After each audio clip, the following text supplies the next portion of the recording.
All right, we have been live for about 10 seconds now and haven't immediately dropped a billion frames, so we should be all set and ready to go.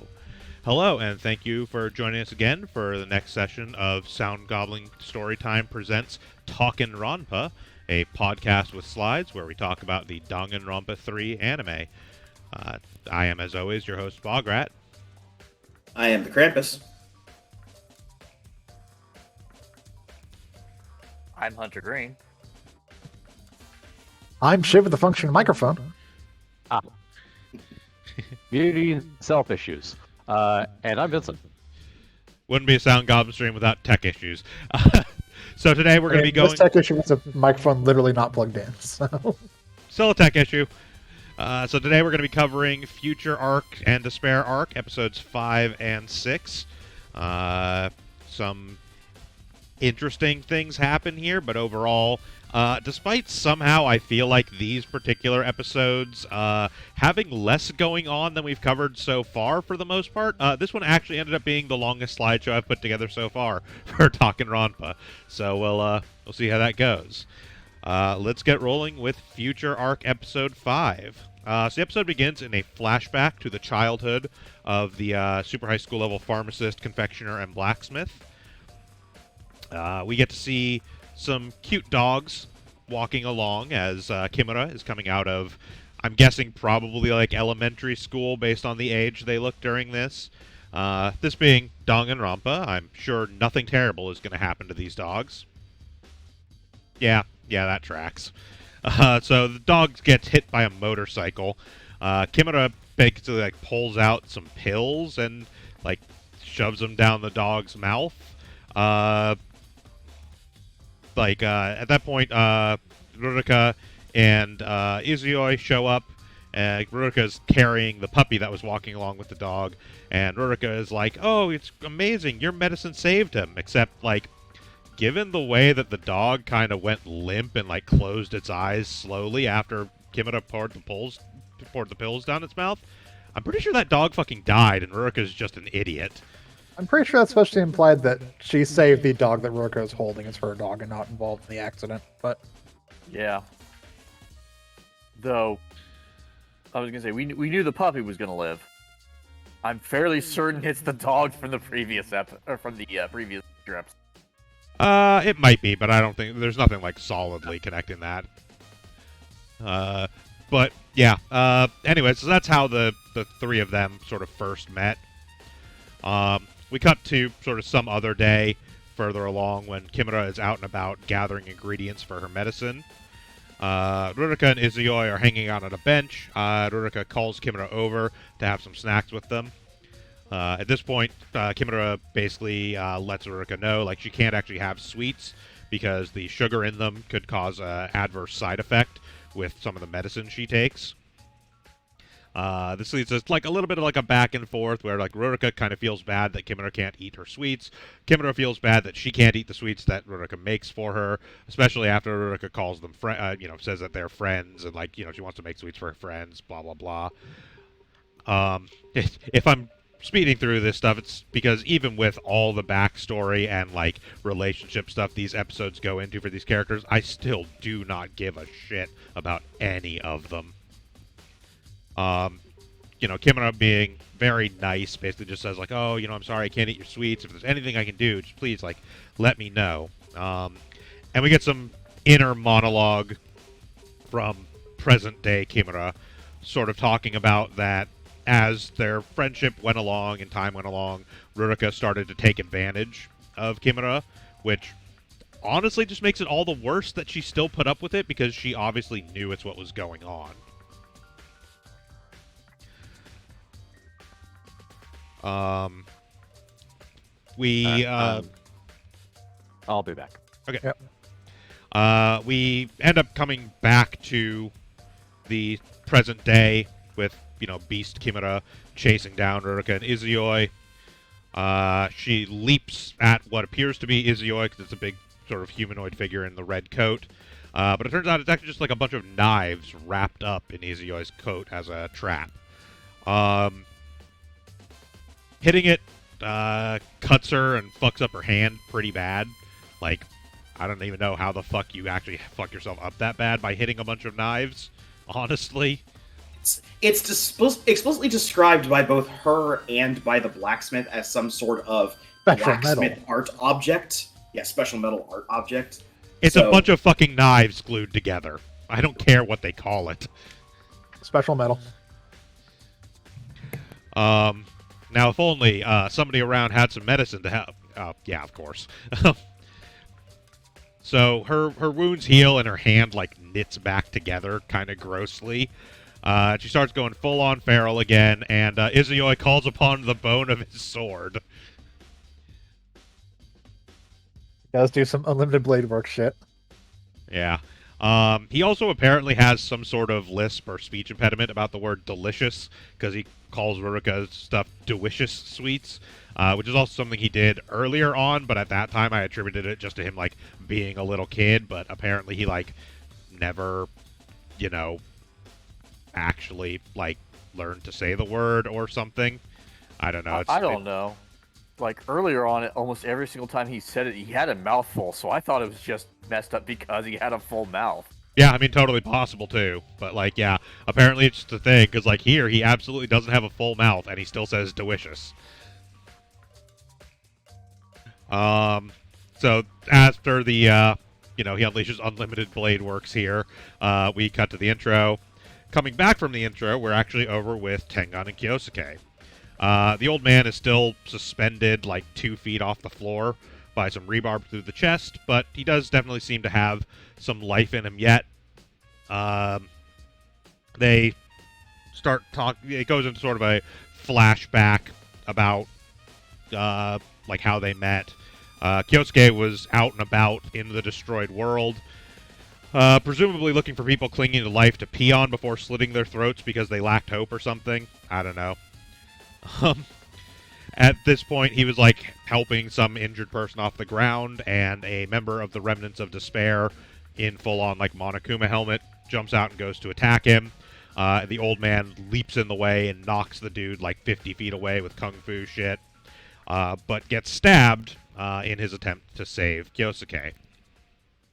Kyosuke brings Tengan back to Future Foundation headquarters, and like we kind of come back to the present where Kyosuke is talking about how the old man used to be strong, but then he became a coward, and the biggest question Kyosuke has is he wants to know why. The old man essentially puts it pretty bluntly that the way they were doing things was never going to actually fix any of the problems that were out there. Starting a war and wiping out the Remnants of Despair won't actually fix the world being destroyed. He explicitly says, "You cannot extinguish despair with war alone." Which, A, is a great line, and B, like, dude, maybe you should have fucking told Kyosuke this earlier sometime before he started doing all this dumb shit.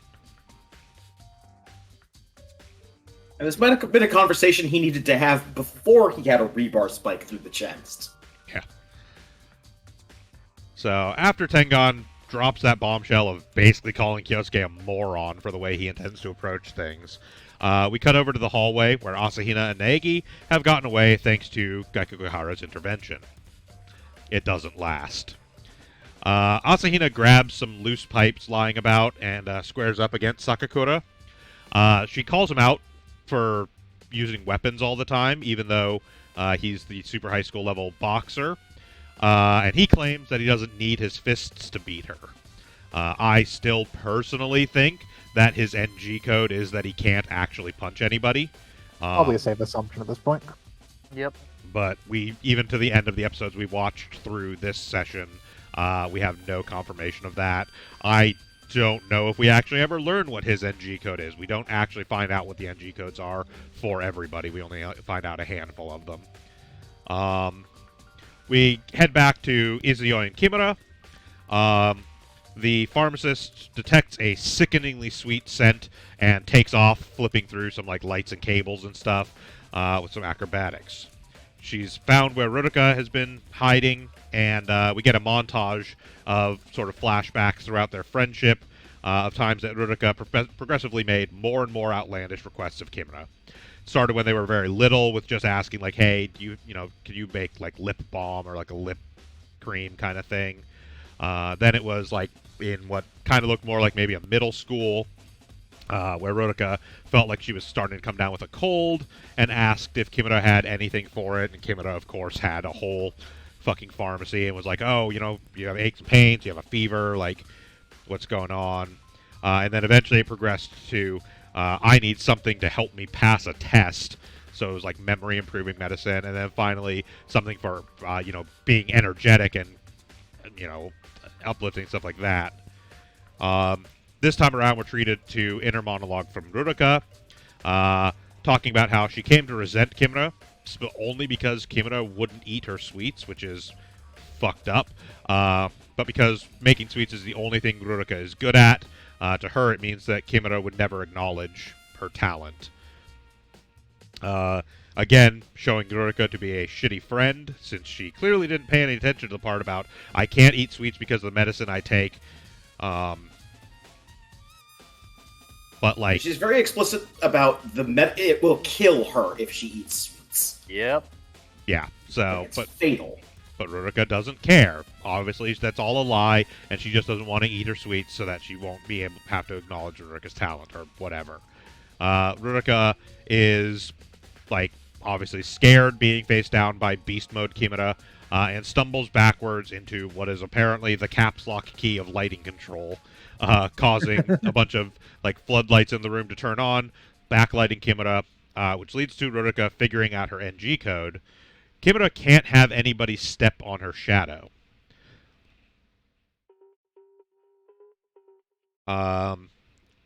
We then cut back over to Kyosuke and Tengan. Tengan starts talking about the Kamakura project. We learn a little bit more about the kind of ideas behind it. It was the board's attempt to eliminate despair, in this case with a lowercase d, by creating the super high school level hope and super high school level talent. Kyosuke, in some way, leads from Tengan talking about this to concluding that Tengan is the attacker and therefore a remnant of despair. Honestly, I'm not even going to try and fucking parse how you run this line of logic. Logic and this dipshit just don't even have a passing acquaintance. Like, it's literally just like Tengan talking about like, hey, like, we had this project and we thought it was going to help us get rid of despair and, it didn't really work out, and somehow Kyosuke is just like, that means you're despair. Like, what the fuck is wrong with this guy? Seriously?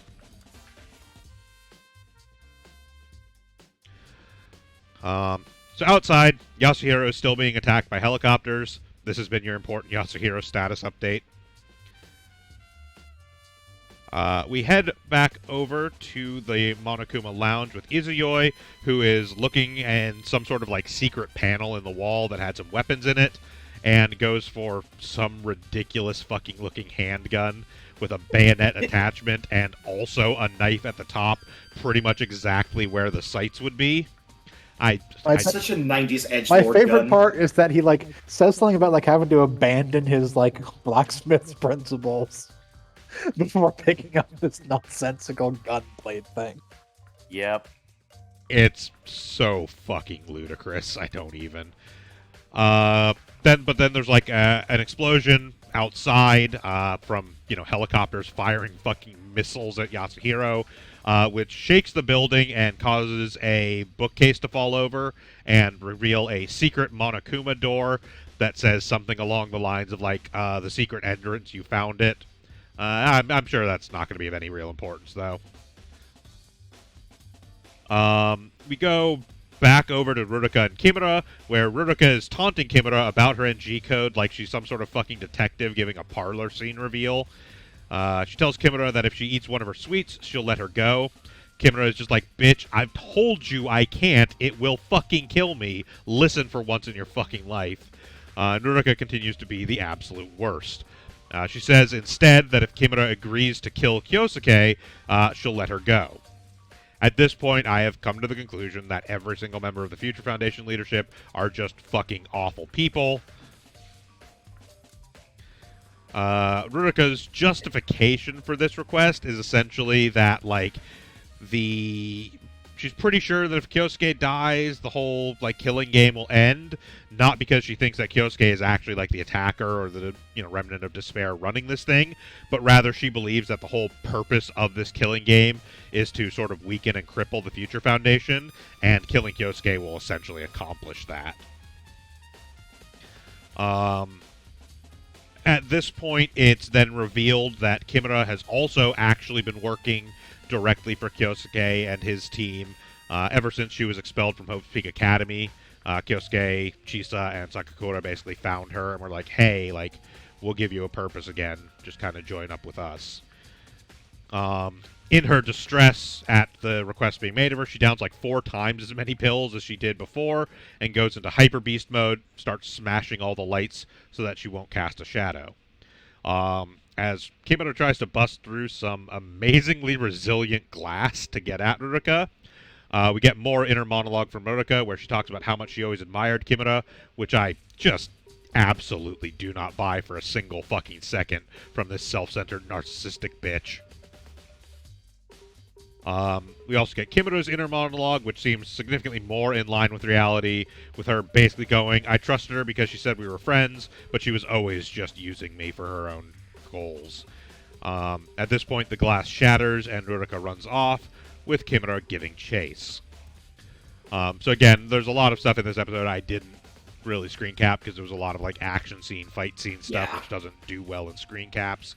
At this point, we head back to the fight between Asahina and Sakakura. Asahina traps the big pipe Sakakura was swinging around with her little pronged small pipe, and then Ruruka runs past and Sakakura gets blindsided by an enraged Kimura. Just as Kimura approaches Asahina, Gekugahara comes blasting through a wall. Oh. Hold on a second.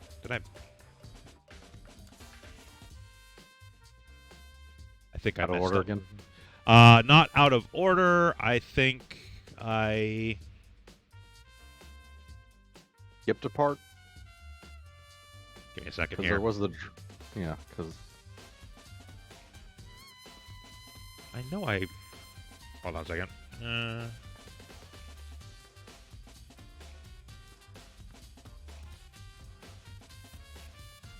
Okay, so sorry. Give me a second here.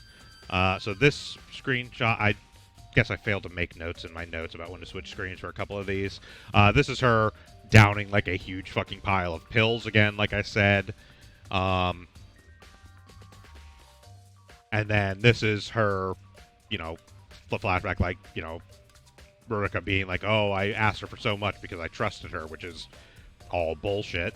And then, Gekugahara comes smashing through the wall, and this is where it's revealed that it's actually really impressive that Monica is controlling this whole thing with a 2-button fight stick, which is, like, an incredibly simple control mechanism for a fairly complex robot. in fairness, there might be foot pedals.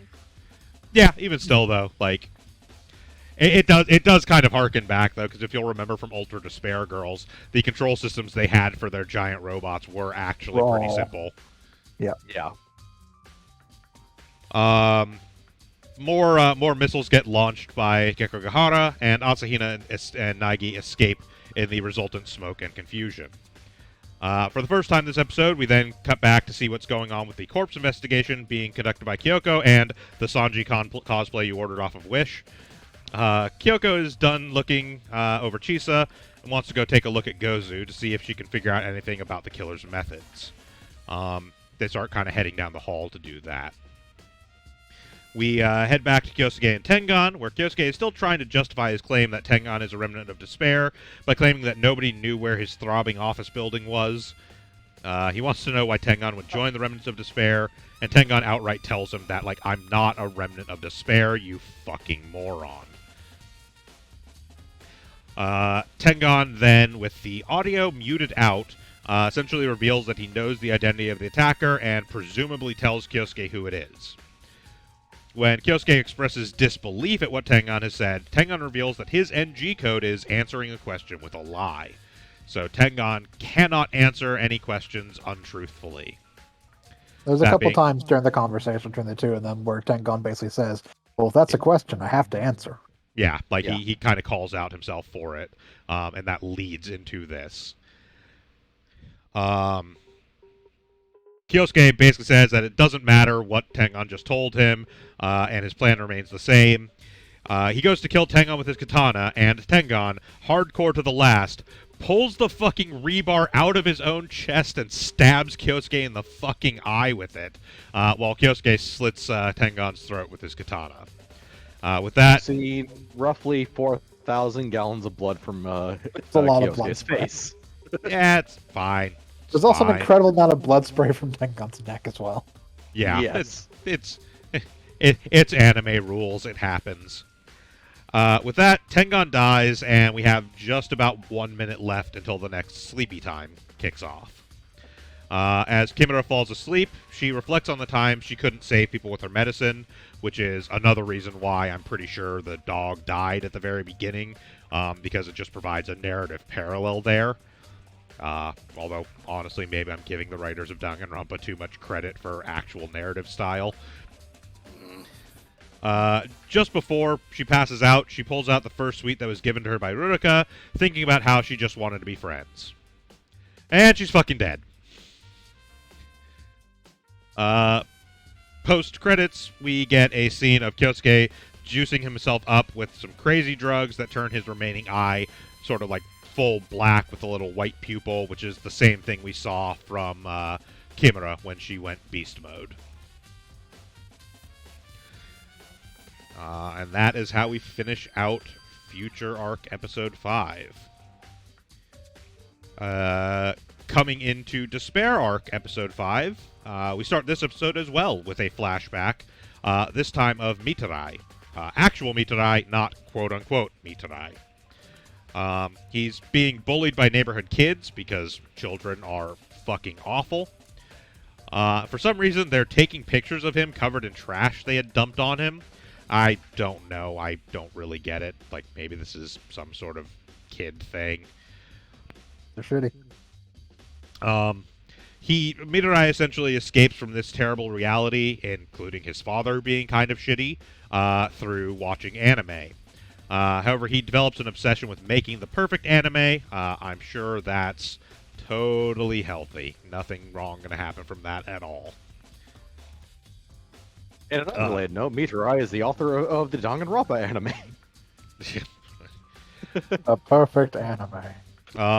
So after the intro, we're shown the reserve course building where Chisa does a very quick, overdramatic representation of her teaching the reserve course for 6 months, saying like, "Oh, it was a time of tears and great anguish and blah blah blah."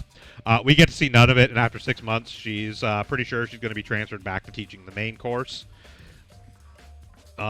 She has a conversation with Sakakura and asks if he can get her an ID from one of the trustees so she can continue her investigation into the Kamakura project. Most of the reserve course funding that's been taken in is being used for this project, and it's named after the founder of Hope Peak Academy, Izuru Kamakura. She also notes that in her investigation into the Kamakura project, Hajime has quit school and effectively disappeared, even though the record officially says that he was expelled. We head to the principal's office, where the principal lets Chisa know that she is being returned to the 77th class, and even more so, she's actually going to be their full homeroom teacher now, rather than the assistant. A roving member of a skeevy barbershop quartet admonishes her for making such a big deal about it, and it sounds like Kizukura is having his efforts sort of refocused primarily on his scouting duties for the school, hence why he'll no longer be the actual homeroom teacher for the 77th class. It's also brought up that basically nobody's heard from Nagito in the past 6 months while he's been on suspension. Honestly, no way has actually cared. Yeah, I'd say that's probably for the best. Let's be real here. The less anybody has to think about Nagito Komeeda, the better their day is. Chisa heads off to see her class, while Kizukura and Jin begin discussing the entrance ceremony. We get a shot of the student files of some of our cast from the first game. So, like, Asahina, Kyoko, we've obviously seen in Future Arc so far. Celestia was brought up in an earlier episode where Kizukuro said he was off to go investigate this, super lucky gambler. And then we've got, of course, our hall monitor in the back there. At this point, Chisa heads off to go meet with her class again, who are all there to celebrate her return. One detail is he does pause a little bit on his daughter's file.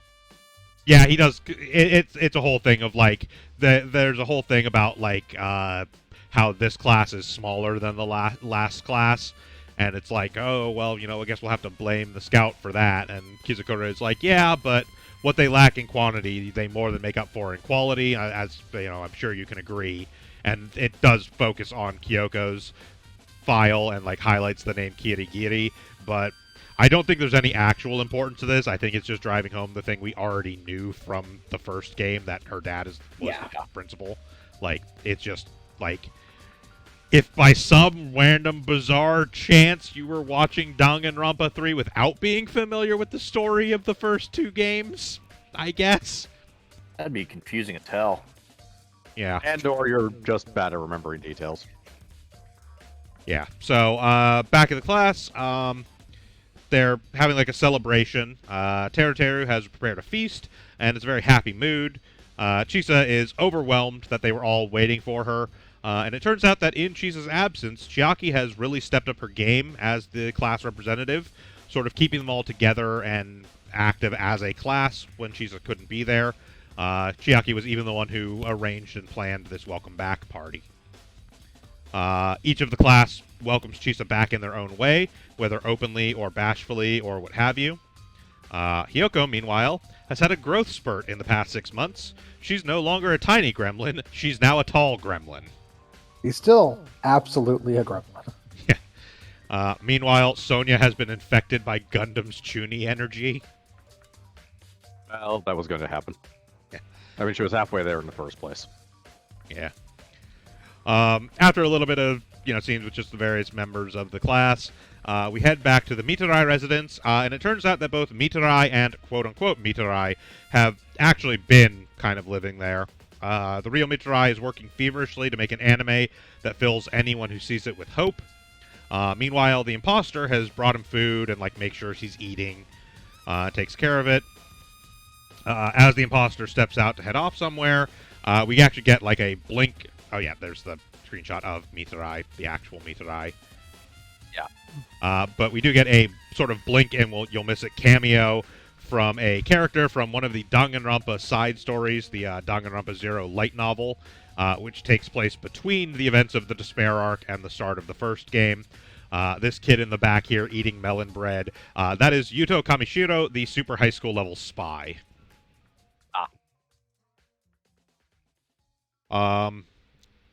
We cut to a big jetliner landing, and a woman is seen leaving her entire wallet on the seat to pay for a black car taxi, telling the driver to keep the change. It's an impressive tip from a familiar face. Her explosive arrival. Her explosive personality. Leave. Junko goes into a narrative monologue describing the events are happening as she waits for the arrival of her sister Mukuro. This is apparently the new thing that Junko is into right now. These black letterbox bars along the top and bottom come in anytime Junko goes into narrator mode. It's a very funny little fourth wall break thing, just because Junko is fucking Junko. Yeah, pretty much. She says some pretty mean things about Mukuro, calling her smelly and all that kind of stuff. That's fine, because Mukuro is all about it. Yeah, Mukuro is very into it and starts getting in on it, and then goes on to explain that they'll be, setting off their plans to initiate the angry old poopy times. They leave the airport in a ridiculously long limo. It is worth pointing out, because it doesn't actually come up all that often, but Junko is actually ridiculously rich due to both her fame and talent as a fashion diva, and also another thing that will come up later on. In the back of the limo, as they carry on polite conversation, Junko repeatedly tries to murder Mukuro with an ice pick, grenades, etc. Of course, none of this works because Mukuro is the super high school level soldier, so, is not really going to be that easy to kill.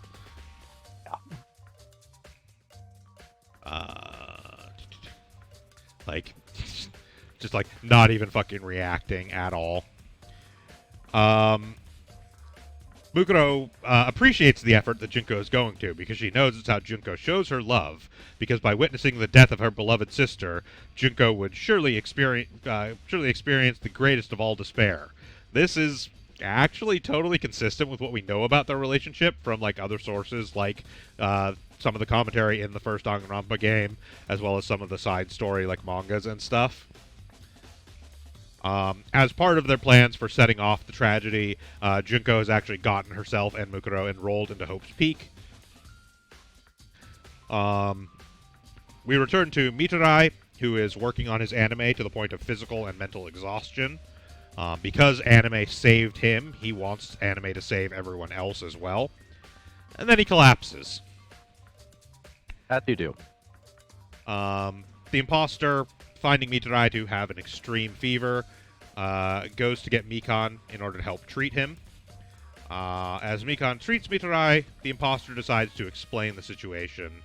Basically, just before classes were about to begin, the imposter, who at the time was impersonating Byakuya, found Mitarai passed out in the hall. He revealed to Mitarai that he was effectively nobody. He had no name, no family, nobody who knew him.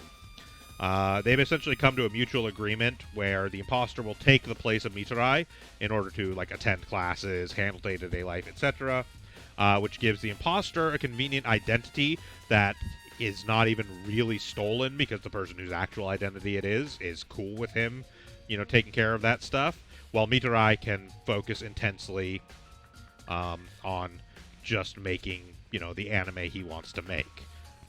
Through all of this, Mikan is being Mikan. Again, I didn't screenshot it because she's a fucking high schooler. Stop it. That's fucking gross. We do get this screen during the explanation showing the actual just super high school level imposter with question marks as a name. As I've mentioned when we were playing through Danganronpa 2, the super high school level imposter just outright does not have a real name. He is just question.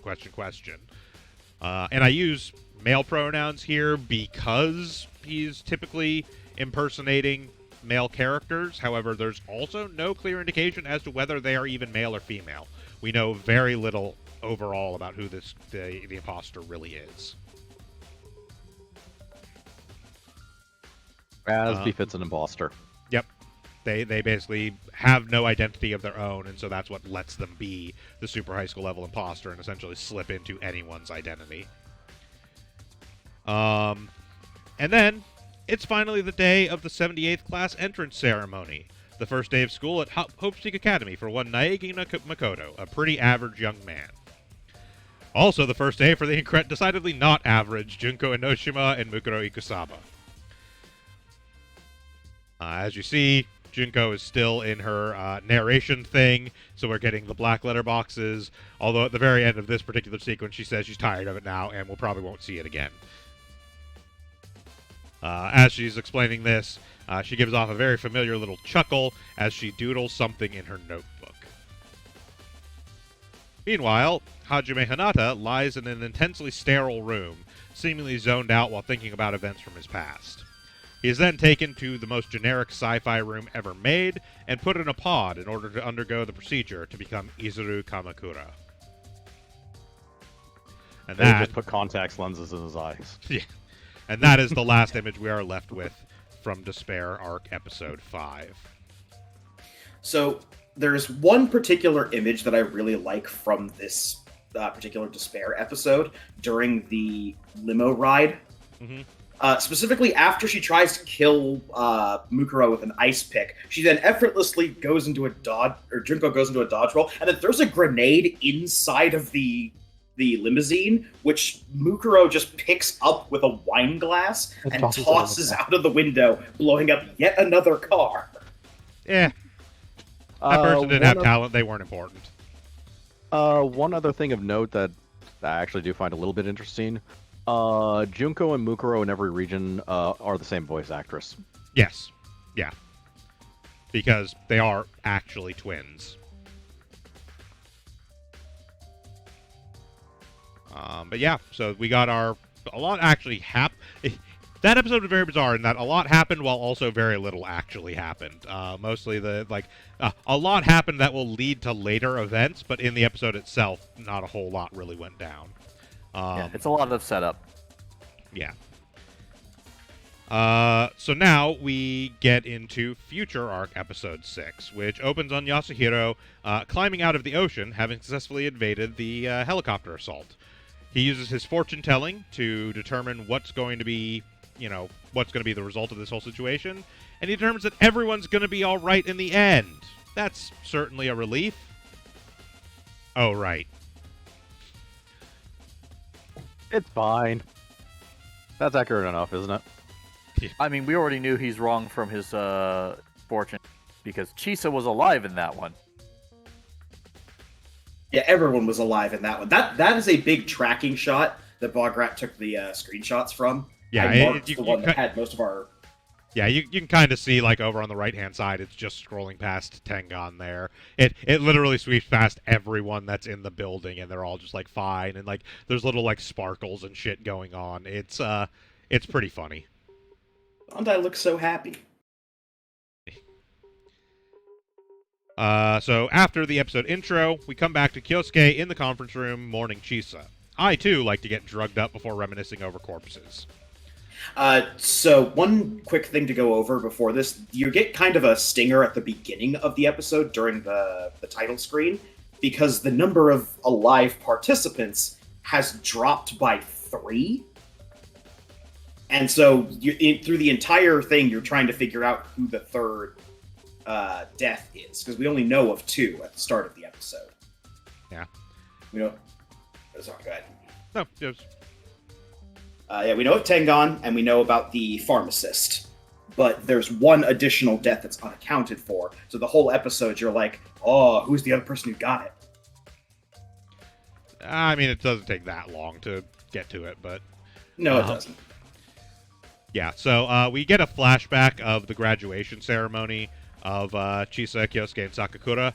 And that's pretty much when they actually discuss like how there's been some bad rumors about Hope's Peak and essentially decide to sort of put their plan into action. Kyosuke is essentially planning to use the influence of Hope's Peak Academy in order to change the world. It's certainly a worthwhile ordeal, but given what we know so far of Kyosuke's character, I honestly don't know how it would have panned out even if the big bad Hurdy days hadn't happened. Probably poorly. Yeah, almost certainly. Back in the conference room, Kyosuke grieves in a perfectly normal, healthy way by burying his katana into the chest of Chisa's corpse for whatever reason. I didn't actually bring this up during the last Future Arc episode, but when we saw Kyosuke at the very end getting drugged up, he also had this like very elaborate other katana with him that we had previously seen in the secret panel where the blacksmith had gotten the ridiculous gun from. Nothing has really been brought up or necessarily indicated about that katana that he took. I don't know if there's anything special about it, but it's just worth noting in this instance to note that Kyosuke does still have a sword. He just left the old one that he used to kill Tengon behind with Chisa. We cut back over to Naegi waking up after the sleep cycle, and, well, shit.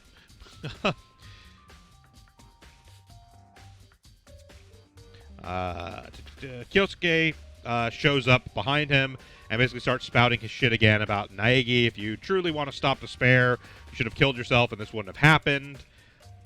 This turns into pretty much a rehash of the same conversation they already had in the room before when he had kidnapped Naegi and captured him.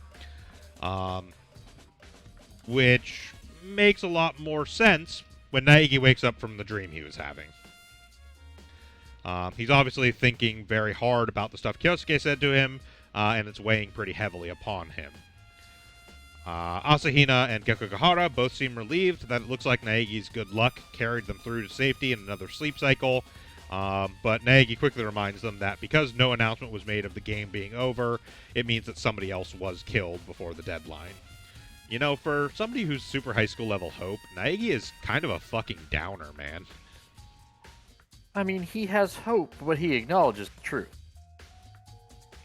And in fairness, it also tends to be a title other people gave to him more and less something he actually is. I mean, kind of, except part of him being super high school level hope is because of his, like, at the very least through the, school killing life thing, was like, he had essentially always kind of boundless optimism and was always like, listen, we can make it through this together, like, kind of shit. And that's what ended up getting them through it. But he's also a total fucking downer. Yeah. We come back over to Kyoko as she wakes up from the sleep cycle and pretty much immediately, without even commenting on anything, starts investigating Great Gozu's corpse. She doesn't actually discuss anything she finds from looking at the corpse, but comes to basically the same conclusion Naegi did, that there had to be another victim, and sets off to go and find that victim so she can investigate that body. As they travel through the halls, a shabby baseball reporter asks Kyoko how they're even going to search for the body. Kizukura casts some aspersions on her ability as a detective, saying she probably needs more clues before she's able to figure out who the attacker is.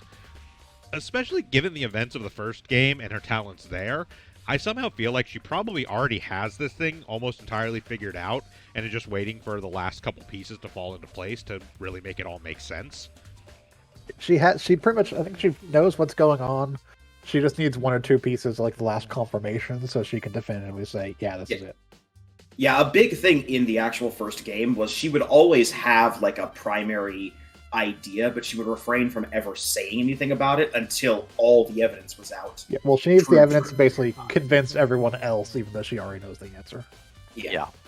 So the other thing that happens in this scene when they're walking to the next body is Jeff from American Dad over here brings up this really bizarre logic. He says, some people say that there's only murderers because detectives exist. Yeah, the way I put it is he goes even further, starts to argue that the whole super criminals only show up in Gotham because Batman is there line, saying that he quote-unquote heard somewhere that murders only happen because detectives are around. It's a stupid argument when comic book nerds make it, and it's no less stupid here. Yeah, it's bizarre, stupid idiocy. And really, that's all this guy has done is spout either vague nonsense or bizarre, stupid idiocy. Yeah, he then... go ahead. His super high school talent was to find other super high school talent effective. Not really the best of ability. That's the thing. I don't think we've ever had confirmation that he is a super high school level. I think he's just the talent scout. Yeah, for Hope's Peak. He actually isn't a talent himself. Huh.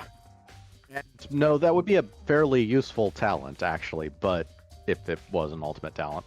Yeah, it would be almost as good as being the nascent god of calling experts to do things for you. Exactly. Yeah. I was going to bring that up, but I figured that was too much of a tangent for our listeners that we don't have. Yeah, but we do We this can't for throw out us. the It's listeners fine. that aren't here, so... Yeah. Kizukura then goes on to complete the piece of shit trifecta by basically telling Kyoko that she should stop being so coldly logical all the time and express her emotions more. This motherfucker literally just looked at Kyoko and was like, "You should smile more." Yeah. She immediately follows through on this advice by effectively telling him to fuck off and stop following her. Good on. Heading off down a hallway away from Kizukura, Miturai and Kyoko find Izuyoi's corpse, thus solving the mystery of who the third death was. This is a curveball, since we saw Kimura's dead body at the end of the last episode, so you'd obviously be led to expect that Kimura was the one killed by the attacker. But no, it looks like in this instance it could be either of them, because Kimura was also stabbed with a Monokuma knife from when we saw it. My assumption is he actually just tried to use that stupid pistol he picked up and it exploded, and part of it just jammed in his chest, killing him. Yeah. As Kyoko is making notes about the body, Kizukura comes up and lets them know that he found Kimura's corpse. Both people were killed by a single stab wound to the chest with a knife. It's unclear, then, which of them was killed by the attacker, since the rules are pretty clear. The attacker will only kill one person per sleep cycle. The other person must have been killed by someone else. Just as Kizukura is trying to press Kyoko about who she thinks the attacker is, Ruruka peeks out from a doorway, timidly asking them for help.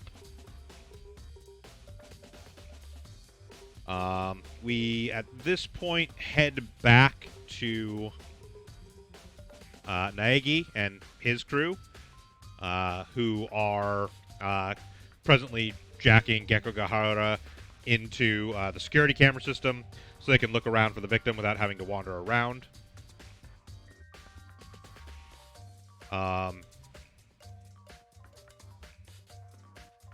And throughout this sequence, the author, or the, what's it called? Video keeps reminding us that Monica is really behind Gekigahara. Yeah, she keeps commenting on all this shit. Basically, hold on a second. Okay, yeah. Sorry, I was getting lost in my notes there. In looking through the security cameras, they find Tengun's dead body amidst the rubble where Kyosuke left him. Gekogahara is able to analyze the wound and determine it's from a katana, clearly implicating that Tengun was killed by Kyosuke. Gekogahara does say it wasn't from the attacker, but that is based on the assumption that Kyosuke isn't the attacker. It's, I guess, a fair assumption to make, kind of, but at the same time, it's not one I would definitely immediately jump to. However, just in general, seeing Tengun's dead body, Naegi doesn't take this very well, since this is the first death he knows of during this killing game that wasn't due specifically to the Remnants of Despair or attacker. Again, operating under the assumption that Kyosuke isn't the traitor. Yeah. Monica decides to cheer him up, and through Monami spouts a whole big thing about hope being infectious. Now people give hope back and forth to one another. Asahina joins in, but, like, actually means what she says, unlike Monica. Meanwhile, Gekogahara does some enhance bullshit on the security camera feed to reveal a message that Tengun left in his own blood before dying. In his own blood? Way to go, kid. I also wrote that word for word in my notes. I couldn't help myself. It's Pavlovian at this point. The message he left says, "I entrust the hope of the world to you." This was probably meant to be left for Naegi, but some part of me thinks it's really funny to think that Tengun just decided to write this and not really care who found it. Just like, I entrust the hope of the world to whoever finds this. Well, fuck it, I'm out. Whoever finds this, it's your job now. Peace out. Monica, meanwhile, thinks it's pathetic that Naegi could be cheered up so easily with such empty words and thinks he must be basically a complete idiot. She's pretty annoyed that somebody like that could beat Junko. They start talking about how they can get through this game, and Gekogahara suggests the most obvious thing. Just figure out who the attacker is and stop them. Just that easy. Draw the rest of the fucking owl, I guess.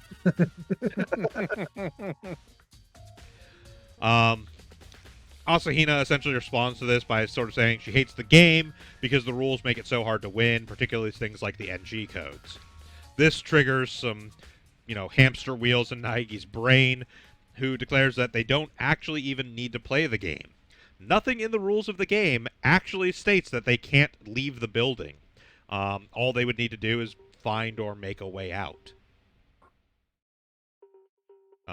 This is actually consistent. If you go back to the rules of the game, there really are only 3 rules. Yeah. And none of them say you can't just fucking leave. It's just that all the exits are blocked off by, like, rubble or sealed off or whatever. So it's not easy to do, but if you can find a way out, you can just leave and, like, you're out of the game. Like, whatever. Gekogahara suggests that they hack into the communications system from the monitoring room and contact somebody from Future Foundation outside of HQ to break in from the outside and give them the way out. And what I think is actually a very clever callback, Asahina praises Gekogahara for the idea and says she's a warrior of hope, which briefly causes Monica, because it causes Monica to, like, be super startled because she thought Asahina had figured her out.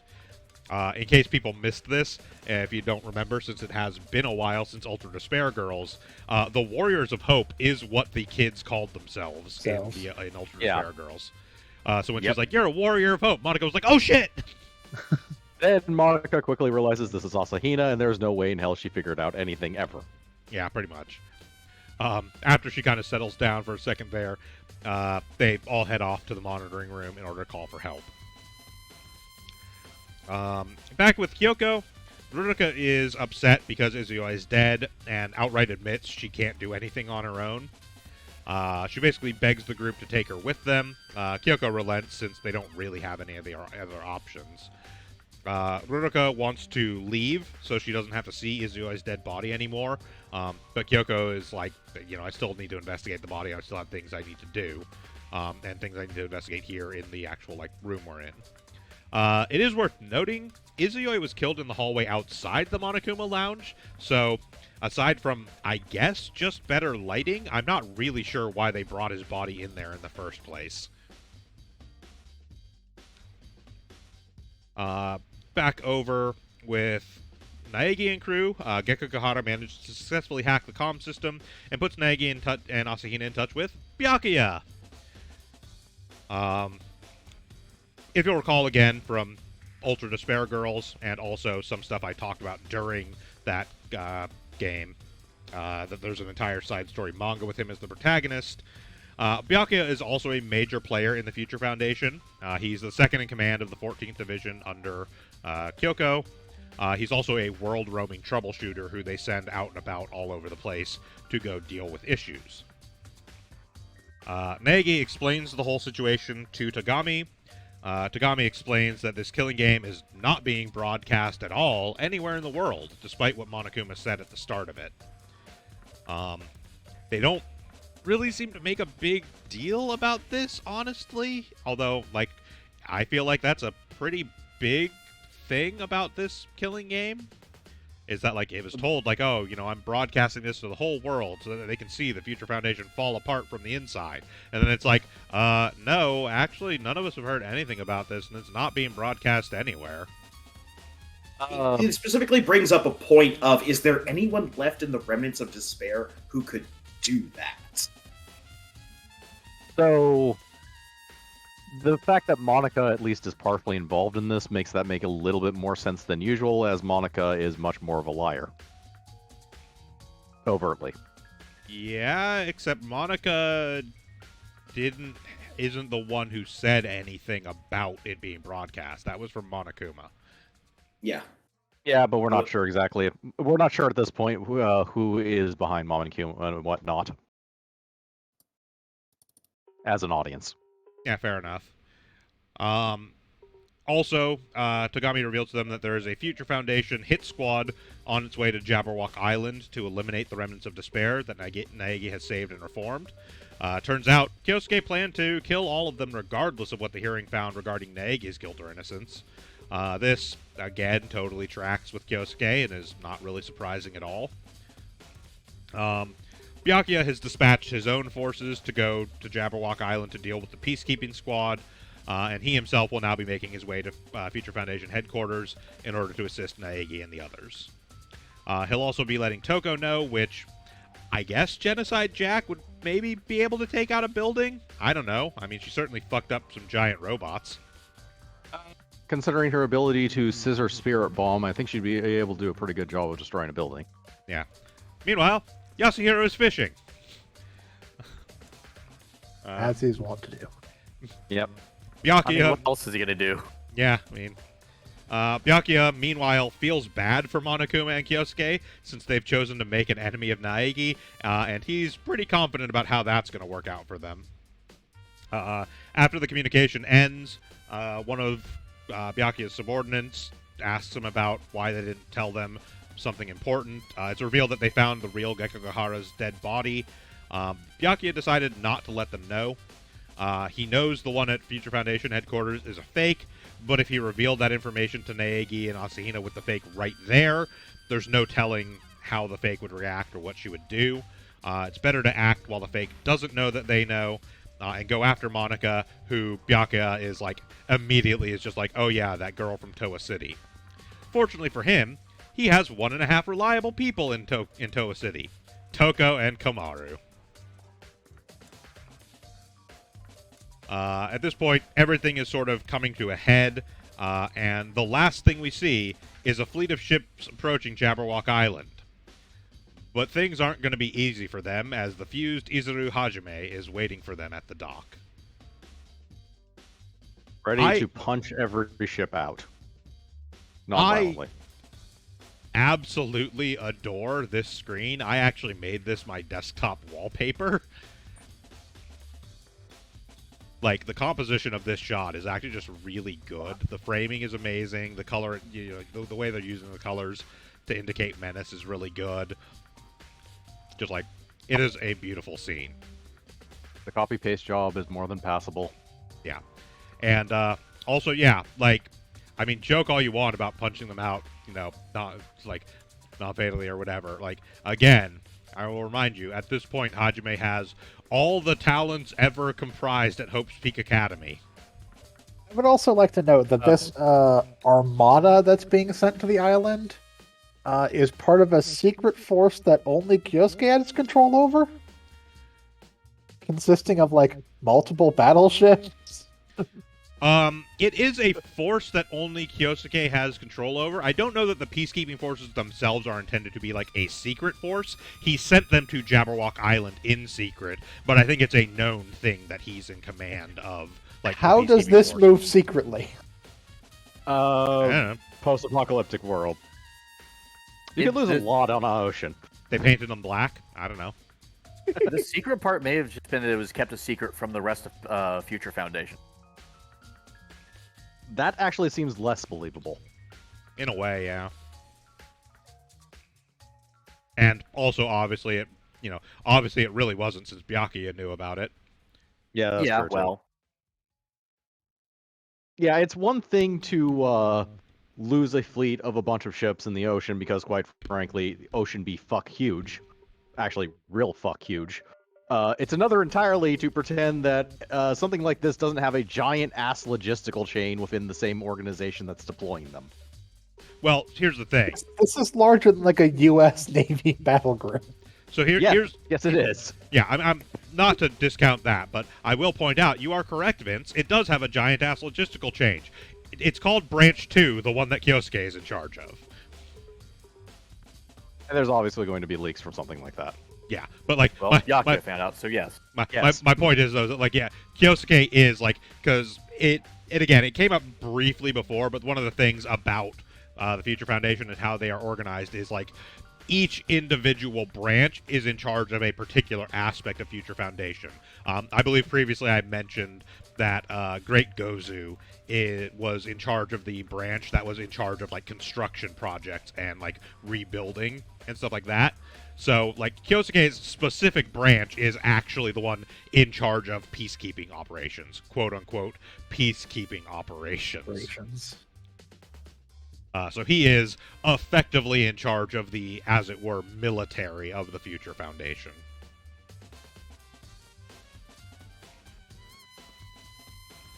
Do not think too hard about how this organization actually works. It absolutely would not function in real life, even remotely, but yep.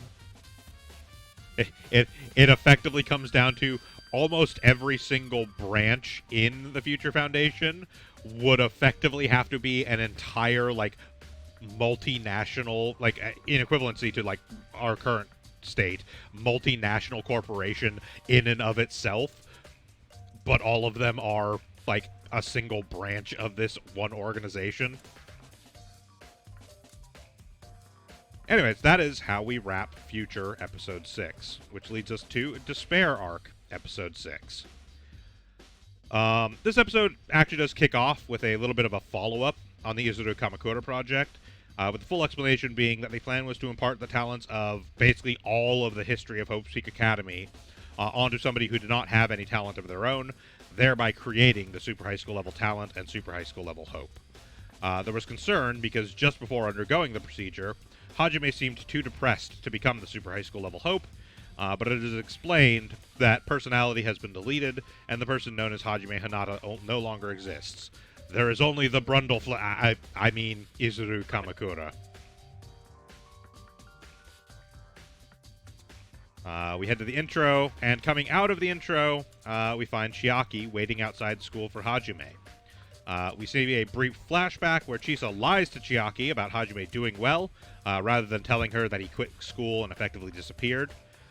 This becomes a bit of a montage scene with the implication that Chiaki waited for Hajime many days, and the last thing he said to her is sort of ringing in her memories, where he was, bye, see you later.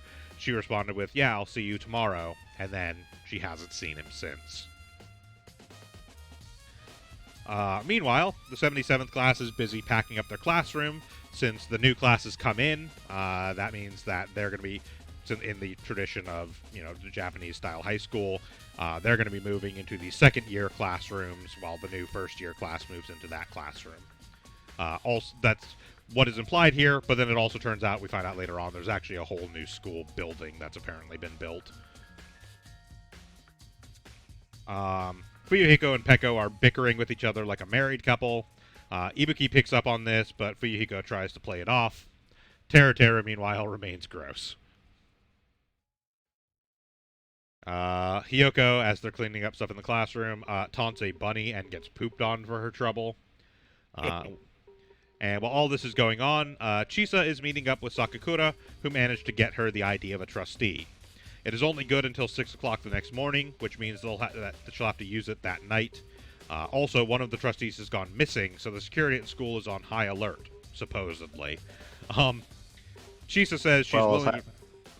Go ahead. As high alert as that school ever has of security, which is to say, random ex-boxer walking around punching students for no reason. They have other security guards. Chisa says she's willing to risk her life in order to help Kyosuke, and after some back and forth relationship drama stuff, which again, I don't really like any of these characters, so I don't care that there's a weird love triangle going on, Sakakura says that she can put his life on the line too. With that, the students have moved to a new school building and a new classroom. Akira asks when Nagito is returning, and Chisa, reassures them all that it should be very soon, and obviously all of them miss him very much. The response is exactly accurate. Nobody misses Nagito. Yeah, it is worth noting, during this particular sequence, basically every single student in the classroom is like, nah, we really don't care if he comes back.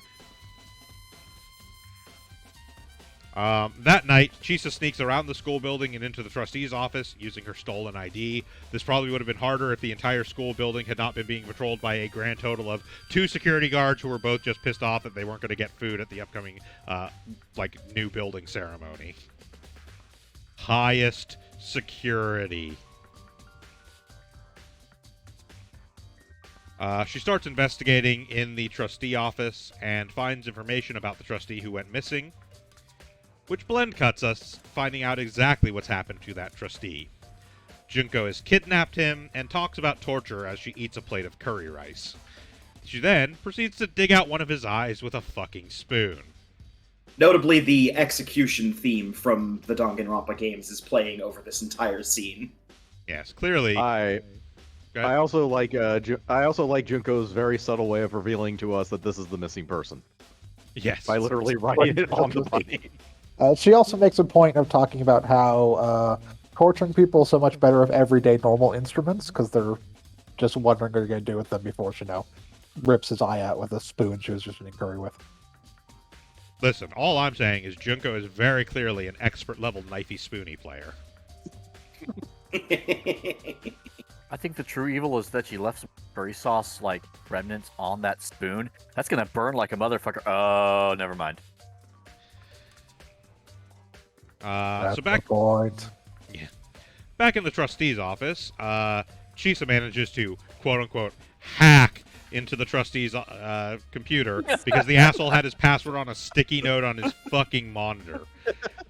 I can 100% attest as an IT professional, this is the single most realistic thing that has ever happened in any Danganronpa ever. I may have made a horrible screeching noise at my monitor when I watched this scene. Also, dramatic irony, his password was curry rice. I I don't think it's as much dramatic irony as Junko probably knew that and did that on purpose. Let's be real here. That's a very Junko move. Yeah. Yeah. So using this password, Chisa gains access to reports about the Kamakura project and learns that they have already gone through with making the super high school level talent. Conveniently, all the images included in the report have the subject's face obscured in some way, so Chisa wouldn't recognize Hajime as being the subject. Meanwhile, Junko and Mukuro are busy infiltrating the research facility where Kamakura is being kept. Mukuro has murdered a bunch of guards while Junko snacks on takoyaki. They come to a door locked by a retinal scandal, but that's fine, because Junko conveniently has a trustee eye. So, as an aside, I'm not positive whether this would actually work. I didn't want to harp on it too much. It absolutely would not work. Retinal scanners actually detect like micro movement in the pupil and like contraction and stuff like that to verify that it's not just like a picture of an eye being shown to them. So yeah, the fact that it was an eye disconnected from a nervous system, had no actual blood flowing to it, anything like that, like it would not, a retinal scanner would read it and just be like, get the fuck out of here, that's like a fake eye. That would make sense. Yeah, they are actually incredibly smart about detecting, because like that's the thing, nobody's eyes are ever actually completely still. Our eyeballs are moving, very micro amounts all the fucking time, as long as they're open and even when they're closed. And retinal scanners are explicitly designed to detect that kind of thing. Not that retinal scanners are even all that common of an actual security feature, because there's like way too much issue with them anyways, but we're not going to go too deep into that right now.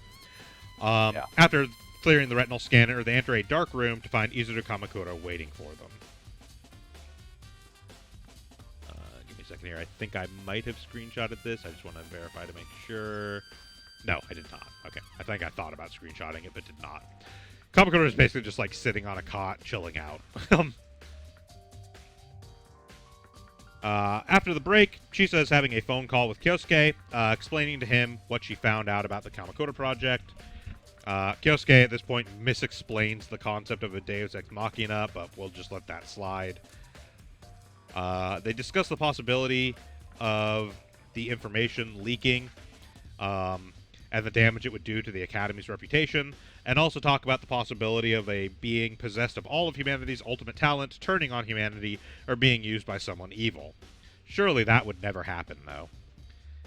Given what's come to light, Kyosuke decides he needs to return to Hope's Peak Academy, and also forbids Chisa from saying anything about Kamakura, lest it be found out that she knows about the project.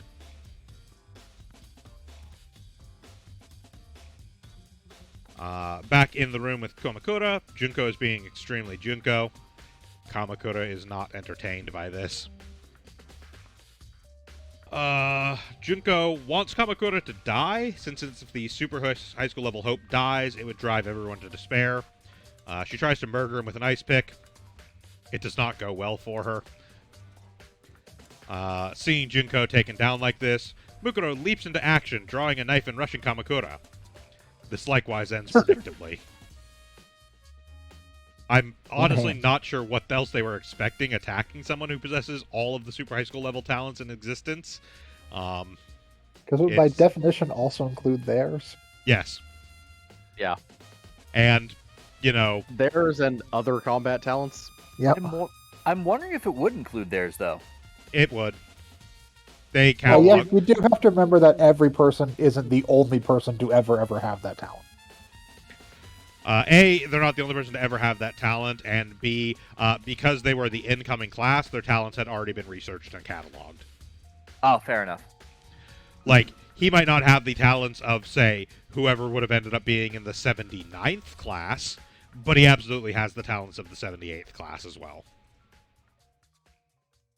Oh shit, he has the ultimate luck, too. Strictly speaking, yes.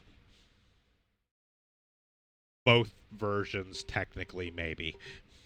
And he would theoretically have the bad luck, the zero sum luck, and then theoretically he should also have like 70 some odd versions of quote unquote super high school level luck from all the people they bring in as luckiest student every year.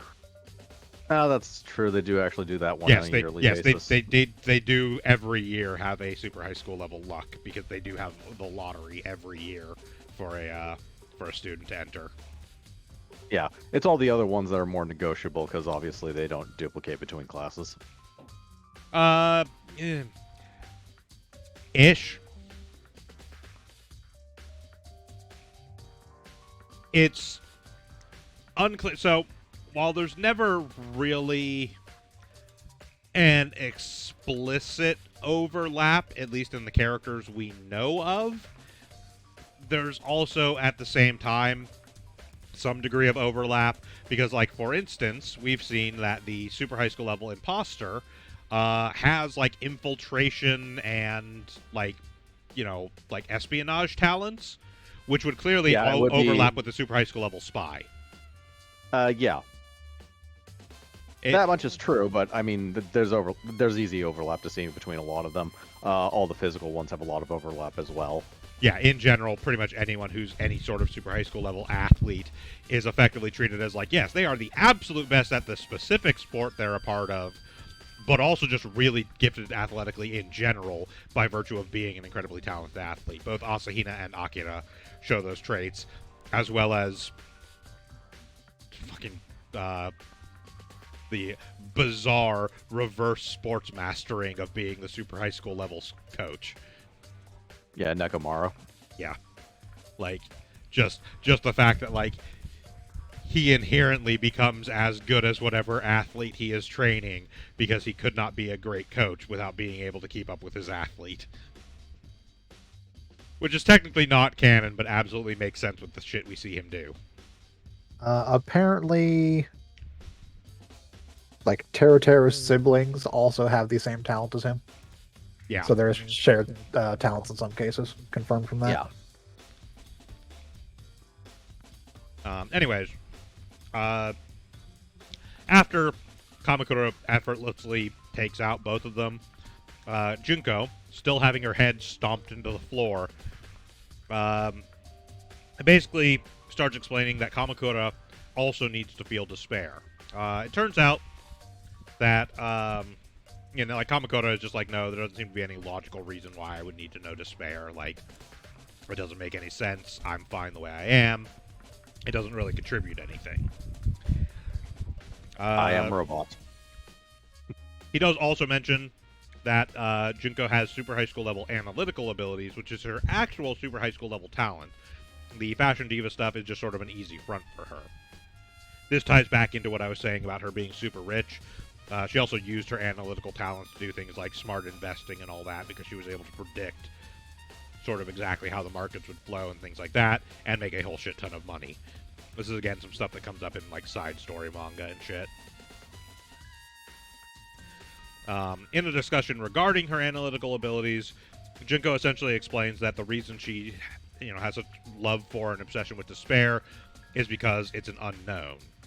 Hope is just the status quo. For the average person, life will just sort of chug along. And hope is just that, like, oh, there are great people out there, that, the world is going to improve based on their talents and their efforts. Despair, meanwhile, is wholly unpredictable. No matter how good you are at analysis, you can never really know what's going to cause despair, how somebody's going to respond to despair, what the impact on the world will be when despair hits. Basically, she's obsessed with despair because it's the only thing in the world that's not completely boring to her.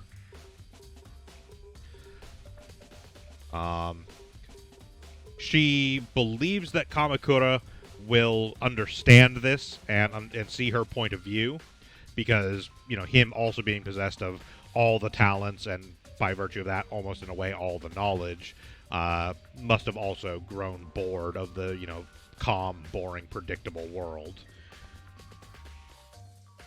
At this point, alarms start going off as Mukuro and Junko's infiltration has been discovered, and Kamakura kicks her in the head, knocking her unconscious. Mitarai is awakened by the imposter and sent to go for a checkup with the doctor to make sure there's no lingering effects from his collapse. Junko, meanwhile, wakes up in the Academy Hospital.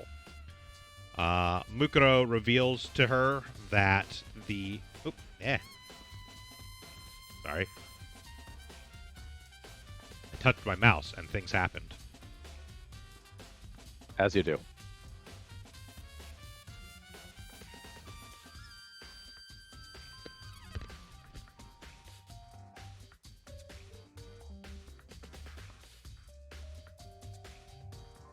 While you're getting that stuff fixed again, I can also confirm that there have been at least two Ultimate School Council presidents as well. Yeah. Makes sense. By virtue of existence, anyone who's the school council president of Hope Speak Academy would have to be the super high school level Hope Speak president. Yeah, Not necessarily. Not necessarily. They could be a super high school level something else if there doesn't happen to be a super high school level student council president at the time. Yeah, fair enough. But basically, multiple people have had the same talent Yeah. before, so it's safe to assume that either...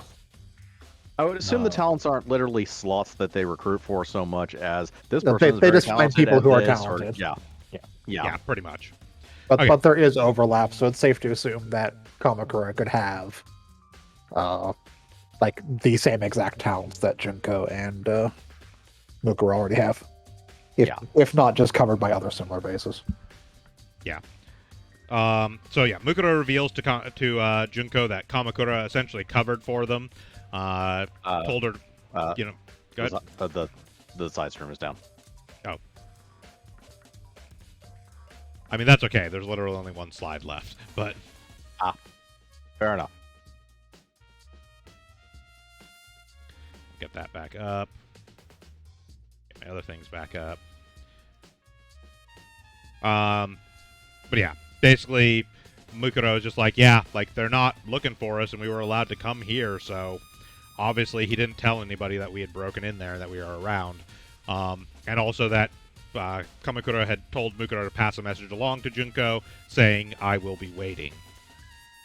Junko essentially goes, well, if he's waiting for me, I better go and get him, and kind of packs up and starts to leave. On the way out, she passes by Mitarai and gets a new type flash. She demands to know who he is and declares it to be a fateful encounter. A despairfully fateful encounter.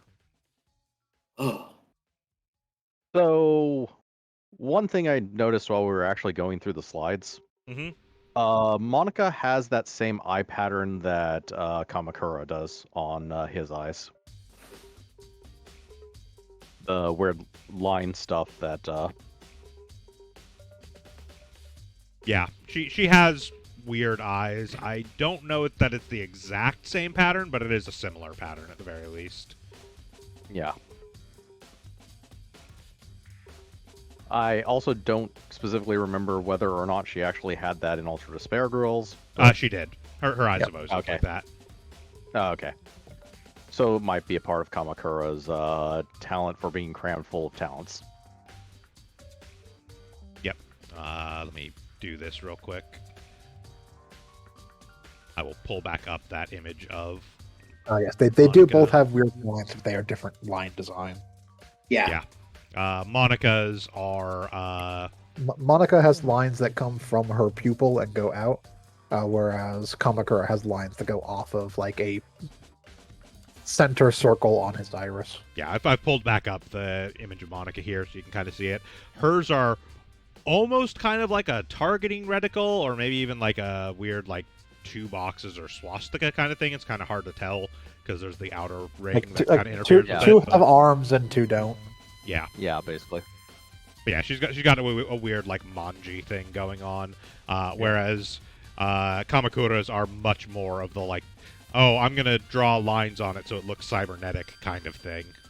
Yeah, and from the images I'm seeing, they basically come off of a middle line, or in the middle of his iris, then go out to the outsides. They're not straight lines. Yeah, his are more so that sort of white ring where Monica's kind of terminate is sort of where his start. Yeah, because that's a stylistic thing that the artist does for eyes for characters in this series just as a whole, that they have that weird inner ring thing. But yeah, his are different. All right, so that brings us to the end of our 4 episodes this time around. It's a little bit shorter of an episode because, again, like I said, despite a lot happening in these, not much actually happened in these 4 episodes. But that brings us to our normal sort of end cap for this show of theories to discuss, both in general and also as a, like, you know, specifically about who people think the attacker might be, if there's been any changes or further developments in that. So before we get to the attacker discussion, does anyone else have any other sort of theories or things they might want to discuss about what happened or things they're thinking about?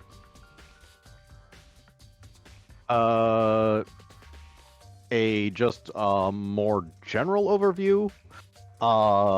So the prequel series, that is the Spare Arc, continues along in the predictable prequel fashion of predictably having to go through the parts of the plot that exist because we already know they exist.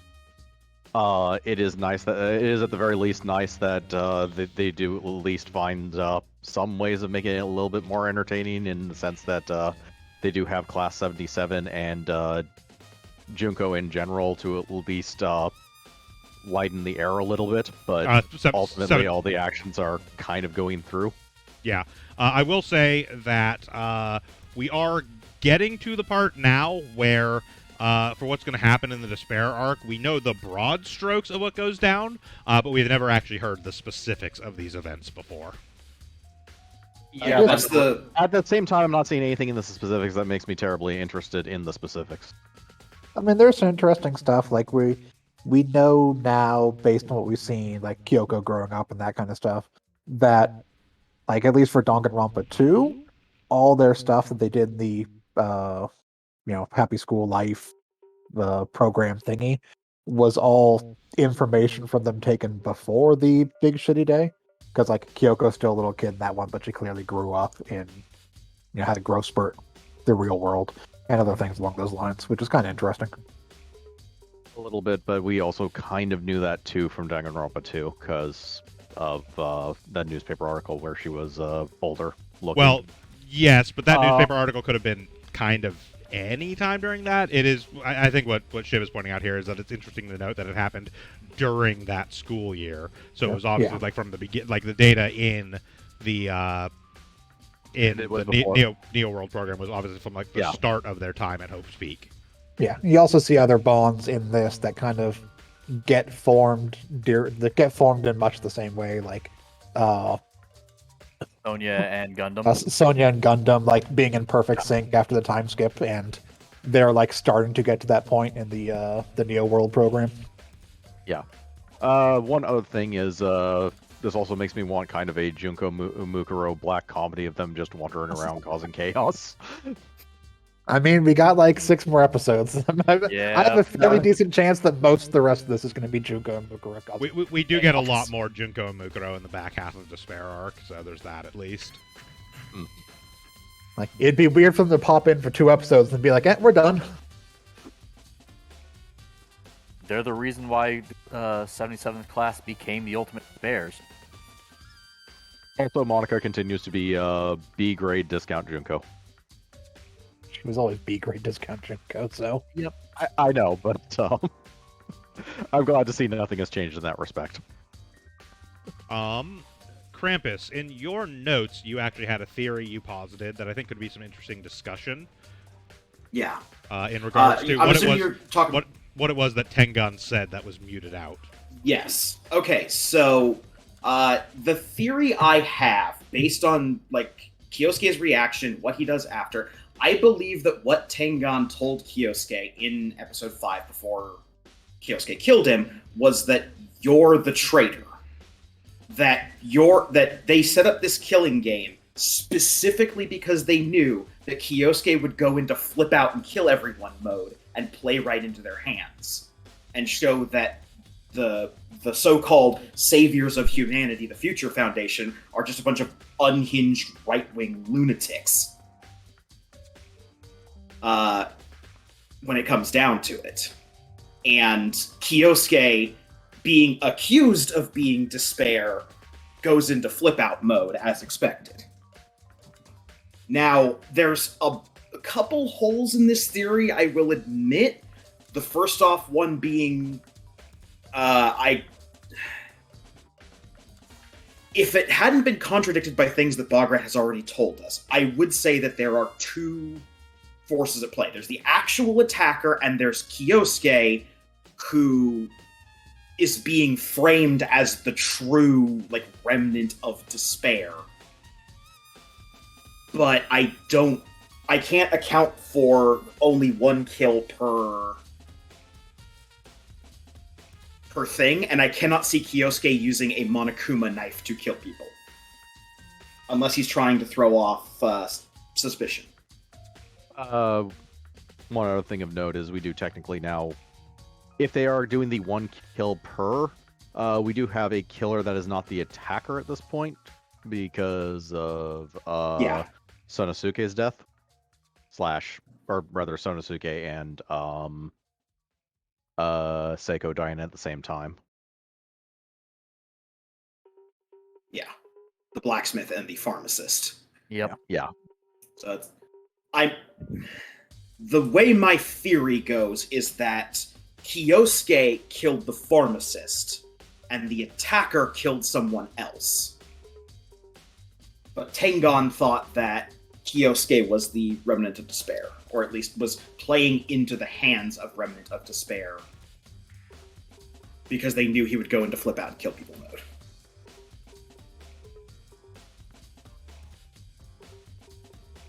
My thoughts on what he said is actually my assumption at this point, because I still believe that he's involved in the thing, is that, well, since we knew he couldn't lie, that he isn't a remnant of despair, but he is behind the events that are currently occurring.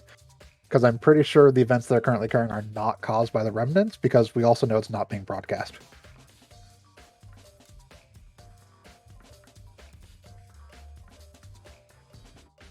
Fair point. So I don't think the remnants are really involved at all in this. And I think this is like part of Tengen's plan of his whole, change of perspective, an endless war type thing doesn't solve our issue. So he probably has some sort of plan going on. He probably wasn't planning to die there, would be my assumption. But I think he is behind the actual events that are occurring. And that's what he told him was like, he asked if you're remnant of despair. He said no, he couldn't lie. But what he told him in the silent thing is that I'm behind what's going on, or I started this, or something along those lines. And that's what completely fucked with Kyosuke. Although I would be more bemused than anything if we were actually overthinking this, and what he actually said was, "I don't have a damn clue."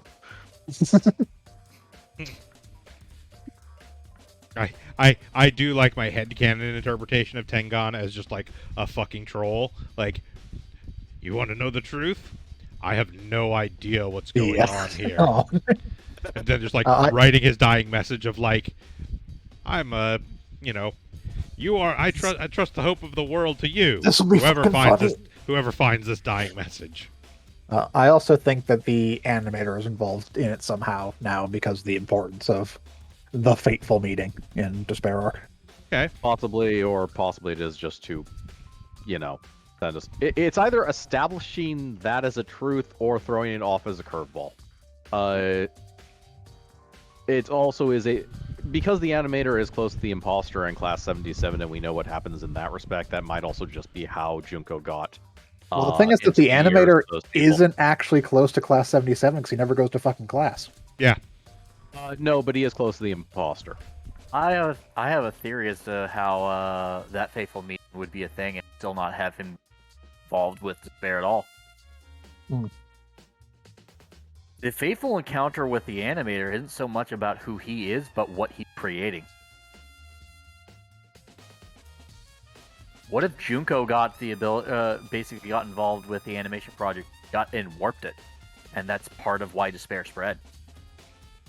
So what you're saying is that the tragedy that we don't know about is really just a bad anime? When will it pass the series? I'm going to say, it could be involved in sparking the tragedy, or be involved as propaganda to further the tragedy.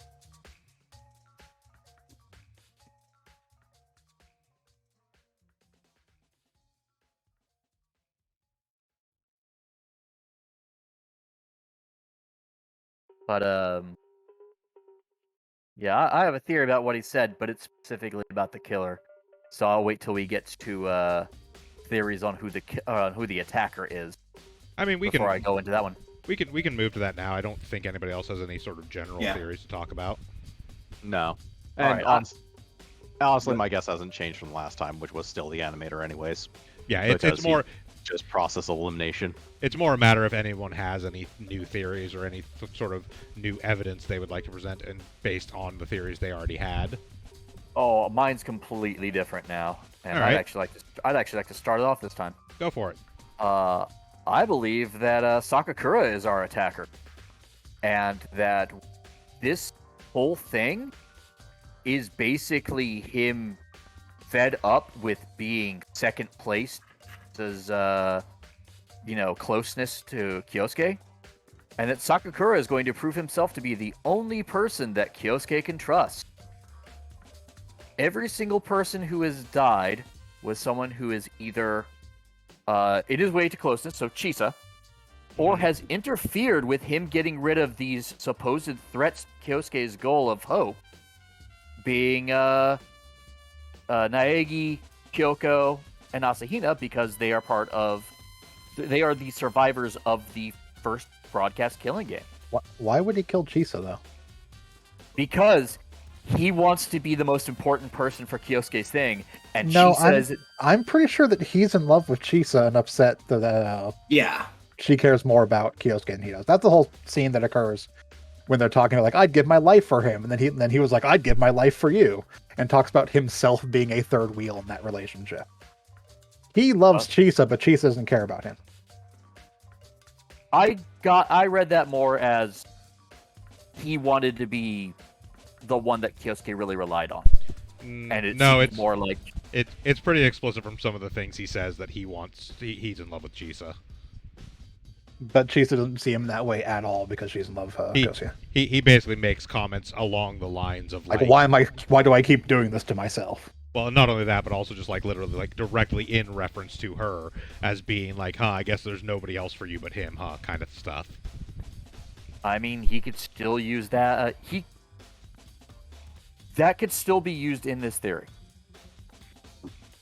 Fed up chasing her, kills her, and is going to, at the end, reveal to Kyosuke what happened, causing Kyosuke to feel despair. But, like I said, every person that we've gotten a kill for is someone who has interfered with him attacking Makoto, Kyoko, or Aoi, or he's been trying to attack them. Great Gozu was very much we are not going to fight, and even directly interfere. Like, got in the way. I'm at least willing to chalk that up to him just being an asshole because, he was totally willing to just beat the shit out of students. It's also the reason why I think Kyosuke reacted the way he did when Tengan said, quote, who the attacker was, if he actually knew a person. Because I think Sakakura would be the last person that Kyosuke would think was the attacker. Yeah, I mean, I am not going to discount that theory, definitely. I mean, again, as I've said, previous times this has come up, I do know who the actual quote-unquote attacker or the actual, traitor is. But, yeah, no, I mean, there's definitely evidence there that can support that read. So, I for the first time, actually do have a theory as to who the attacker is. And I think I agree with Hunter that it is Sakakura, but I think his motive is different. I think his NG code isn't can't punch people. I think his NG code is finish an attacker round without killing someone. I think he's keeping himself alive because he views himself as important to Kyosuke's vision, and there's plenty of people who are either directly standing against Kyosuke, who he'll happily kill off in order to keep himself and Kyosuke alive. Or there are people who have been on their side or are just general chaff or extras that the Future Foundation surely wouldn't miss because they're not part of Kyosuke's inner circle. So I think he's doing it to keep himself alive, but that he is not too broken up about the people he's been murdering. Also, as an aside, I'd like to say that Monica's a really messy eater. Yes, she is. Yes, she is. Yes, in that particular image, her face is just covered with, like, frosting from the parfait she was eating. I mean, what does she care? She's got robots to clean up after her. Yeah. True.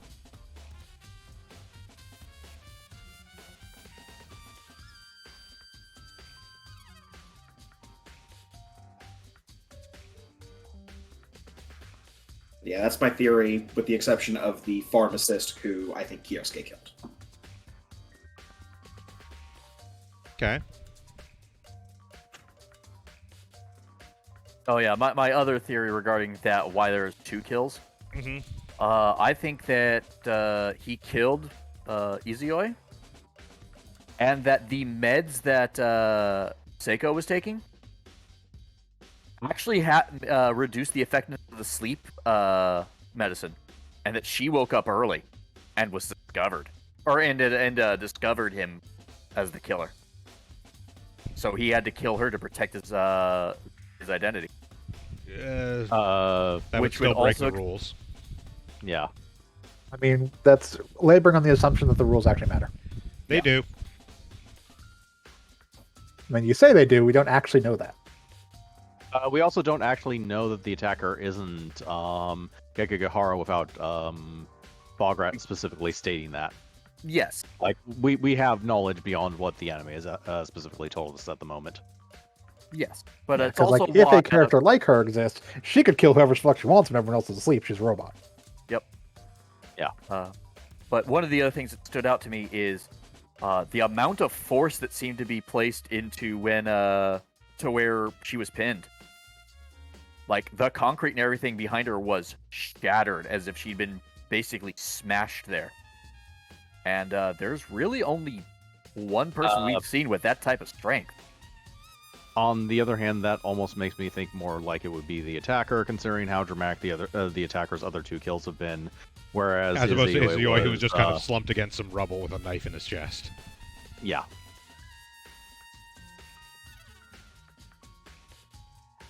I almost wonder if like Ruruka killed, not even necessarily as the killer, killed one or both of them. I Possibly. kind of have that weird suspicion too.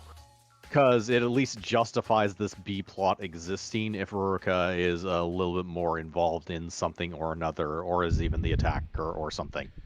Maybe she accidentally killed Izuyoi before the sleep thing. Possibly. Yeah, entirely possible. If Ruruka is the attacker, which is unlikely, and going back to those med things, if the meds interfered with Seiko's ability to sleep, she might have been the one that killed Izuyoi in his sleep, and Ruruka decided that this round I'm just going to attack Seiko. But again, that would be under the kind of unlikely assumption that Ruruka is actually the attacker. Yeah. Yeah, fair enough. Though not impossible by any means. She is suspicious enough. I mean, I'd she's certainly say- self-centered enough to be a member of the Remnants of Despair. Like, I can certainly see her Yeah. being self-centered enough to be like, okay, I don't know who the killer is, but it's entirely possible, like, was it Sonosuke? The Izuyoi. swordman? Yeah. Sounds like an Izuyoi. Izuyoi. She calls She him just Yoi. she calls me Yo. Just kills him in the event that, like, oh, if he is the killer. And, like, I don't know. So I could easily see her just betraying other people as well, because she really has no problem doing that, because Yeah, she's she's an incredibly awful self-centered. person. Yeah, pretty She is much. self-centered, but at the same time, I don't think she would ever suspect Izuyoi, unless it was just down to her and him. I think she has absolute faith that this guy who has eaten her sweets regularly and always been there for her, I don't think she would ever suspect him. I also don't think she could be the attacker, because she does not seem to have that physical strength required to do any of these kills that we know the attacker's done. I mean, maybe. It's entirely possible she's been faking or hiding it. Like, we don't really, we've never really seen her have to exert herself physically, because typically Izuyoi would step in and do stuff for her. So it's entirely possible she could be just hiding it. Between that and super ridiculous combat drugs apparently exist, considering Seiko in general. Yeah. Yes, but would she trust those drugs? Yes. I mean, she constantly used She's trusted Kimura's drugs drugs throughout for like, quite her a long entire time. childhood. Yes, Yeah. and then she was betrayed. Quote, betrayed. Yeah. She's very stuck on that. She's betrayed because she thinks that Kimura intentionally gave her the wrong drug, not that she thinks that Kimura's drugs don't do what they say on the tin.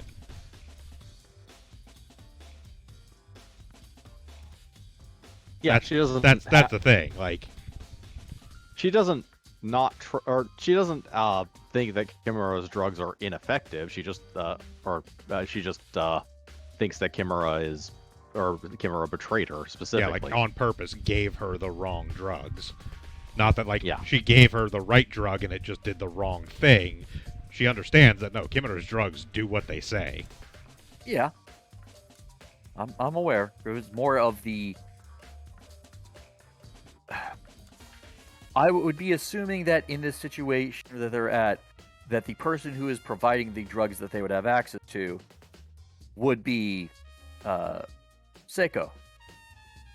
But would Ruruka trust that Seiko would allow her to get the drugs she thinks she's getting? Or Oh, she no, would just, she- like, take them. Yeah, she'd absolutely just exploit her friend, her quote-unquote friend again. She would turn right around and go, hey, remember when we were friends? Do you remember when that was great? Can you give me some combat drugs? Or- and then the nanosecond after she got them, go back to... Or like, even further than that, just fucking take them. yeah. Like, let's be real here. With the way Kimura was chomping down on those fucking pills, plenty of them ended up on the All floor. over the place. That's true, Fair enough yeah. on that one, yeah. And I wouldn't be surprised if Kimura actually just issues them in general to The Future Come- Foundation just, like, come back. has them in the medical rooms, yeah. Yes. Yeah. My assumption there is that she actually ended up killing him, possibly because of what he found in that, like, behind that The- fallen the- over the secret bookcase when he got the Monokuma dumb door. gun. Because we don't know what came of that yet. Fair enough. Yeah. All right, well, we have... Oh, go ahead. or alternatively the dumb gun killed himself. I'm okay with the dumb gun exploding and killing him because it's a dumb gun. But I Somebody think decided more to load this likely- fucking thing with plus P. One last thing before we go. My favorite aspect of Izuyoi is at the start of the battle in the lit room, he puts down this row of swords, and yet every single attack he uses is still those stupid throwing knives. Yep. Never swords actually wields the goddamn swords. The Well, swords those are are for when just she for gets close. ambiance. Those are his fighting swords. He likes to have them around when he's fighting. All right, so Swords we are- actually... Swords Go are not actually for fighting; they are just for ambiance. Ambiance. Exactly. So even though we didn't actually have as much to cover in the episodes themselves, we had a lot more to discuss since we've reached about the halfway point of the series now, and have a lot of information to kind of play with and think about. So that is going to wrap it for us this week for Talkin'ronpa, the Sound Goblin Storytime's special presentation on the Danganronpa 3 anime. We hope you'll join us next week, where we'll be going over Future Arc and Despair Arcs, episodes 7 and 8. Tomorrow, we'll be back with more of our multiplayer Tales of Berseria playthrough, so we hope you join us for that around noon Pacific. On Tuesday, we will be... Are you guys still on Prototype? Yep. Yep. Because There's we are bad at actually a estimating lot more. because we're really bad at estimating how much longer there is in a given game. We'll be back with Yeah, I've Prototype admitted on this, yes. Tuesday. Thursday, I'm guessing you guys still have, maybe 1 or 2 more sessions on Fate Tactics? It should be the last session. I'm fairly Okay, so certain. 3 or 4 more sessions. So 1, possibly 2 more sessions of Fate One- Tactics Thursday One, evening. unless the ending, unless the ending part is insanely long, which I don't think it is. Fair enough. And then again, we'll be back here next Saturday at around 2 o'clock Pacific for the next session of Talkin'ronpa. Until then, I've been Bograt. I've been the Krampus.